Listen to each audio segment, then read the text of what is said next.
ఆకాశవాణి ప్రాంతీయ వార్తలు చదువుతున్నది షేక్ మస్తాన్బీ. ముఖ్యాంశాలు: ఆంధ్రప్రదేశ్లోని కృష్ణా జిల్లాలో జరిగే పింఛన్ల పంపిణీ, కార్మిక దినోత్సవం కార్యక్రమాల్లో ముఖ్యమంత్రి నారా చంద్రబాబు నాయుడు ఈరోజు పాల్గొంటారు. అమరావతి క్వాంటమ్ వ్యాలీలో 1,208 కోట్ల రూపాయలతో ట్విన్ ఆఫీస్ టవర్ల నిర్మాణ ప్రతిపాదనకు ఆంధ్రప్రదేశ్ మంత్రివర్గం ఆమోదం తెలిపింది.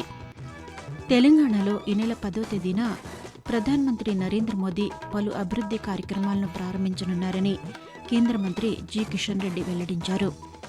ఉత్తరాంధ్రను క్రీడా కేంద్రంగా అభివృద్ది చేసేందుకు చర్యలు తీసుకుంటామని కేంద్ర పౌర విమానయాన శాఖ మంత్రి కె రామ్మోహన్ నాయుడు తెలిపారు. అంతర్జాతీయ కార్మిక దినోత్సవం మేడేని ఈరోజు జరుపుకుంటున్నాం. వార్తల వివరాలు: ఆంధ్రప్రదేశ్లోని కృష్ణా జిల్లాలో ముఖ్యమంత్రి నారా చంద్రబాబు నాయుడు ఈరోజు పర్యటిస్తారు. జిల్లాలోని పామరు మండలం పమిడిముక్కల్లో నిర్వహించే పేదల సేవా కార్యక్రమంలో భాగంగా పింఛన్ల పంపిణీలో పాల్గొని లబ్దిదారులకు నగదు అందజేస్తారు. అనంతరం ముఖ్యమంత్రి ప్రజలను ఉద్దేశించి ప్రసంగించనున్నారు. అలాగే మేడే సందర్భంగా భవన నిర్మాణ కార్మికులతో ముఖ్యమంత్రి ముఖాముఖి నిర్వహించనున్నారు. ఈ సందర్భంగా కార్మికుల సమస్యలు, సంక్షేమ చర్యలపై చర్చించనున్నారు. గుడ్లవల్లేరులో నిర్మించిన ఎల్వీ ప్రసాద్ కంటి ఆసుపత్రిని ముఖ్యమంత్రి ప్రారంభించనున్నారు. ఈ మేరకు ముఖ్యమంత్రి పర్యటనకు అన్ని ఏర్పాట్లు చేశామని మంత్రి కొలుసు పార్థసారథి తెలుపుతూ, చంద్రబాబు నాయుడు గారు పామర్ నియోజకవర్గంలో పౌడి ముక్కల్లో పెన్షన్ పంపిణీ కార్యక్రమానికి వస్తున్నట్టు తెలిసింది. మరి వారు ఒక నియోజకవర్గానికి రావటం అనేది చాలా సంతోషించదగ్గ విషయం. మరి నిజంగా ప్రజలు ఎదుర్కొంటున్న సమస్యలు ఏమైనా ఉంటే మరి వారి దృష్టికి తీసుకెళ్తే వాటికి పరిష్కారానికి అవకాశాలు ఉంటాయి. కాబట్టి ఈ కార్యక్రమంలో అందరూ పాల్పంచుకుని విజయవంతం చేయాలని చెప్పేసి మనం ఆంధ్రప్రదేశ్లో పెట్టుబడులు, ఉద్యోగాల కల్పనపై అమరావతిలోని రాష్ట్ర సచివాలయంలో పలు శాఖల అధికారులతో కందుల దుర్గేష్, టీజీ భరత్, గొట్టిపాటి రవికుమార్, కొండపల్లి శ్రీనివాస్తో కూడిన మంత్రుల బృందం నిన్న సమావేశమైంది. ఆంధ్రప్రదేశ్లో 20 లక్షలకు పైగా ఉద్యోగాల కల్పన లక్ష్యంతో ప్రతి ఒక్కరూ భాగస్వామ్యం కావాలని రాష్ట్ర మంత్రుల బృందం పిలుపునిచ్చింది. కొత్తగా ఉద్యోగాలు పొందిన వారి వివరాలను ఒకే పోర్టల్లో నమోదు చేయాలని సూచించారు. ఆ వివరాలు పారదర్శకంగా ఉండేలా చర్యలు తీసుకోవాలని అధికారులను ఆదేశించారు. సూక్ష్మ, చిన్న, మధ్యతరహా పరిశ్రమలు, ఎంఎస్ఎంఈల ద్వారా ఉద్యోగాల సృష్టిపై ప్రత్యేక దృష్టి సారించాలని అన్నారు. ఉద్యోగ కల్పనకు సంబంధించి అన్ని శాఖలు సమన్వయంతో పనిచేయాలని సూచించారు.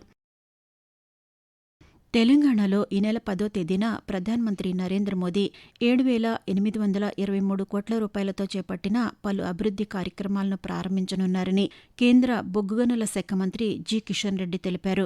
హైదరాబాద్లోని బీజేపీ రాష్ట్ర కార్యాలయంలో ఆయన నిన్న పాత్రికేయులతో మాట్లాడుతూ, మే 10వ తేదీ సాయంకాలం 4 గంటలకు పెరేడ్ మైదానంలో భారీ సభ నిర్వహించనున్నామని చెప్పారు. ప్రధానమంత్రి అభివృద్ది కార్యక్రమాలను ప్రారంభించడంతో పాటు కొన్ని ప్రాజెక్టులను తెలంగాణ ప్రజలకు అంకితం చేయనున్నారని, జోగులాంబ, హఫీజ్పేట రైల్వే స్టేషన్లు, మల్కాపురంలో నిర్మించిన పెట్రోలియం ఉత్పత్తుల టెర్మినల్ వంటి వివిధ కార్యక్రమాలను దృశ్య మాధ్యమ విధానంలో ప్రారంభించేలా ఏర్పాట్లు చేస్తున్నామని కేంద్ర మంత్రి వివరించారు. అమరావతి క్వాంటమ్ వ్యాలీలో 1,208 కోట్ల రూపాయలతో ట్విన్ ఆఫీస్ టవర్ల నిర్మాణ ప్రతిపాదనకు ఆంధ్రప్రదేశ్ మంత్రివర్గం ఆమోదం తెలిపింది. అమరావతిలోని రాష్ట్ర సచివాలయంలో ముఖ్యమంత్రి నారా చంద్రబాబు నాయుడు అధ్యక్షతన రాష్ట్ర మంత్రివర్గం నిన్న సమావేశమైంది. ఈ సమావేశ నిర్ణయాలను ఆర్థిక శాఖ మంత్రి పయ్యావుల కేశవ్ పాత్రికేయులకు వివరించారు. ఢిల్లీలో రాష్ట్ర సంస్కృతి, సంప్రదాయాలు ప్రతిబింబించేలా 11 ఎకరాల్లో నూతన ఆంధ్రప్రదేశ్ భవనం నిర్మించాలని నిర్ణయించిందని తెలిపారు. అమరావతిలో నిర్మిస్తున్న సచివాలయం, కార్యాలయ విభాగాధిపతుల భవనాల పనులకు మంత్రిమండలి ఆమోదం తెలిపిందని మంత్రి తెలియజేస్తూ, కృష్ణా నది యొక్క కుడిగట్టు కరకట్టని మోడర్నైజ్ చేయడానికి డిజైన్ ని మార్చి మట్టి కట్టనే ఎక్స్పాండ్ చేసి రకంగా డిజైన్ చేయడంతో అది కేవలం 443 కోట్ల రూపాయలతో అయిపోతా ఉంది.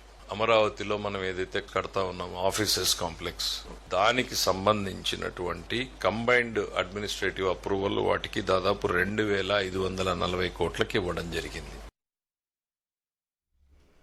ఆకాశవాణి ప్రాంతీయ వార్తలు వింటున్నారు.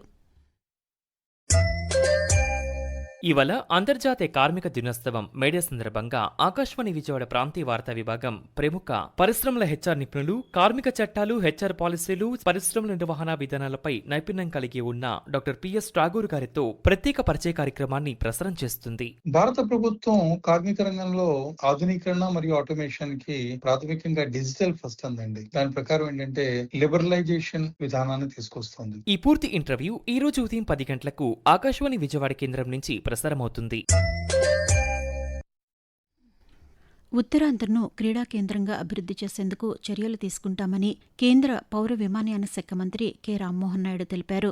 ఉత్తరాంధ్ర క్రీడాభివృద్దిపై విజయనగరం శాసనసభ్యులు అదితి విజయలక్ష్మి గజపతిరాజు, శాప్ చైర్మన్ రవినాయుడు కేంద్ర మంత్రితో నిన్న ఢిల్లీలో సమావేశమై చర్చించారు. ప్రభుత్వ, ప్రైవేటు భాగస్వామ్యంతో క్రీడా రంగాన్ని అభివృద్ది చేసి యువతకు అంతర్జాతీయ స్థాయి అవకాశాలు కల్పించాలని కోరారు.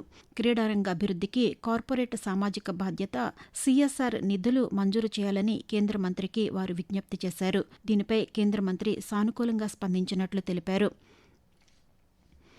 అంతర్జాతీయ కార్మిక దినోత్సవం మేడేని ఈరోజు జరుపుకుంటున్నాం. అమెరికాలోని చికాగో నగరంలో 1886 సంవత్సరంలో జరిగిన కార్మికుల ప్రదర్శన మేడే ఆవిర్భావానికి కారణమైంది.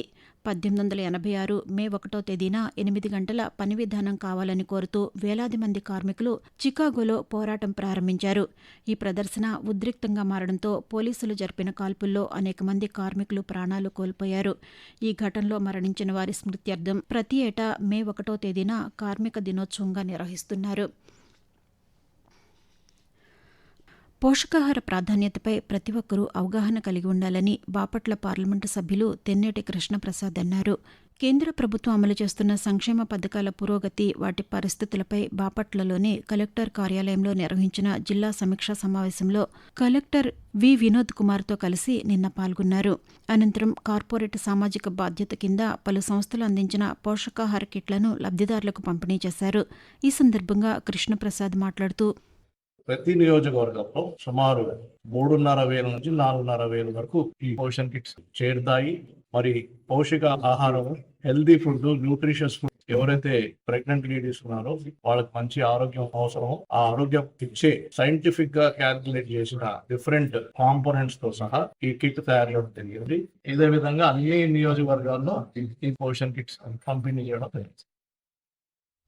దేశవ్యాప్త జనగణన ప్రక్రియలో భాగంగా ఆంధ్రప్రదేశ్లో ఈ రోజు నుంచి ఇళ్ల గణన ప్రారంభమవుతుంది. ఇందులో భాగంగా గణనాధికారులు ప్రతి ఇంటికి వెళ్లి ప్రజల స్థితిగతులు, వస్తుల వివరాలను సేకరిస్తారు. ఇళ్ల వసతులు, ఇతర వివరాలు వంటి అంశాలపై సుమారు 34 ప్రశ్నలు అడగనున్నారు. ఈ నెల 30వ తేదీ వరకు ఈ మొదటి దశ గణన కార్యక్రమం జరగనుంది. ఇళ్ల జాబితా, గృహ గణన కార్యకలాపాలకు సంబంధించిన సమాచారం కోసం జాతీయ toll free help line number 1855కు ఫోన్ చేసి సమాధానాలు పొందవచ్చు. వాతావరణం. ఆంధ్రప్రదేశ్లోని కొన్ని ప్రాంతాల్లో ఎండ తీవ్రత, మరికొన్ని ప్రాంతాల్లో వర్షాలతో విభిన్న వాతావరణ పరిస్థితులు కొనసాగుతున్నాయని రాష్ట్ర విపత్తు నిర్వహణ సంస్థ తెలిపింది. అంతర్గత కర్ణాటక నుంచి తమిళనాడు మీదుగా సముద్ర మట్టానికి సగటున 0.9 కిలోమీటర్ల ఎత్తులో ద్రోణి విస్తరించి ఉందని, దీని ప్రభావంతో ఈరోజు ఆంధ్రప్రదేశ్లోని శ్రీకాకుళం, విజయనగరం, పార్వతీపురం మన్యం, అల్లూరి సీతారామరాజు, పోలవరం, శ్రీ పొట్టి శ్రీరాములు నెల్లూరు, అనంతపురం, చిత్తూరు, తిరుపతి జిల్లాల్లో తేలికపాటి వర్షాలు కురిసే అవకాశం ఉందని తెలిపింది. శ్రీ పొట్టి శ్రీరాములు నెల్లూరు జిల్లా గూడూరులో నిన్న అత్యధిక ఉష్ణోగ్రత 45.8 డిగ్రీలుగా నమోదైందని పేర్కొంది. ప్రాంతీయ వార్తలు ముగించే ముందు ముఖ్యాంశాలు మరొకసారి. ఆంధ్రప్రదేశ్లోని కృష్ణా జిల్లాలో జరిగే పింఛన్ల పంపిణీ, కార్మిక దినోత్సవం కార్యక్రమాల్లో ముఖ్యమంత్రి నారా చంద్రబాబు నాయుడు ఈరోజు పాల్గొంటారు. అమరావతి క్వాంటమ్ వ్యాలీలో 1,208 కోట్ల రూపాయలతో ట్విన్ ఆఫీసు టవర్ల నిర్మాణ ప్రతిపాదనకు ఆంధ్రప్రదేశ్ మంత్రివర్గం ఆమోదం తెలిపింది. తెలంగాణలో ఈ నెల 10వ తేదీన ప్రధానమంత్రి నరేంద్ర మోదీ పలు అభివృద్ది కార్యక్రమాలను ప్రారంభించనున్నారని కేంద్ర మంత్రి జి కిషన్ రెడ్డి వెల్లడించారు. ఉత్తరాంధ్రను క్రీడా కేంద్రంగా అభివృద్ది చేసేందుకు చర్యలు తీసుకుంటామని కేంద్ర పౌర విమానయాన శాఖ మంత్రి కె రామ్మోహన్ నాయుడు తెలిపారు. అంతర్జాతీయ కార్మిక దినోత్సవం మేడేని ఈరోజు జరుపుకుంటున్నాం. ఆకాశవాణి ప్రాంతీయ వార్తలు ఇంతటితో సమాప్తం.